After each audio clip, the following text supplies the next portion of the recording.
Welcome to Kishore academy. இன்னைக்கு நம்ம என்ன பார்க்க போகிறோம் அப்படின்னா 8th ஸ்டாண்டர்ட் சோசியல் சயின்ஸில் உள்ள இந்திய குடிமகன் ஆவதற்குரிய 5 வழிமுறைகளை எழுதுக. இந்த 2 மார்க் கொஸ்டினுக்கு ஆன்சர் என்னன்னு பார்க்கலாமா? இந்திய குடிமகன் ஆவதற்குரிய 5 வழிமுறைகள். பிறப்பால் குடியுரிமை பெறுதல். இந்திய நாட்டில் பிறந்த அனைவருமே என்ன செய்யும்? பிறப்பால் குடியுரிமை பெற முடியும். வம்சாவளியால் குடியுரிமை பெறுதல். அவங்க வெளிநாட்டில் பிறந்தவங்களா இருக்கலாம், ஆனால் அவங்களுடைய தந்தை இந்திய குடிமகனாக இருந்தால் வம்சாவளியால் அவங்களால என்ன செய்ய முடியும்? குடியுரிமை பெற முடியும். பதிவு செய்தல் மூலம் குடியுரிமை பெறுதல்.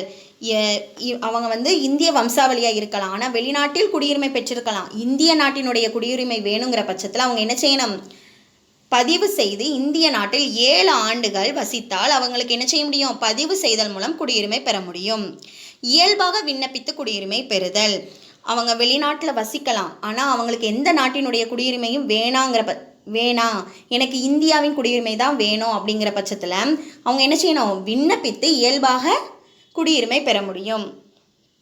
பிரதேசங்களை இணைத்தல் மூலம் குடியுரிமை பெறுதல். எந்த ஒரு நாட்டினுடைய பகுதியையும் இந்தியா தனது எல்லையுடன் இணைக்கும் போது அப்பகுதியில் இருக்க மக்கள் என்ன செய்வாங்க? இந்திய அரசால் குடியுரிமை பெற முடியும்.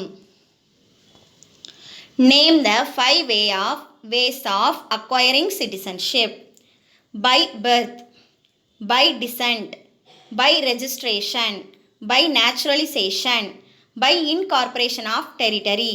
Thank you.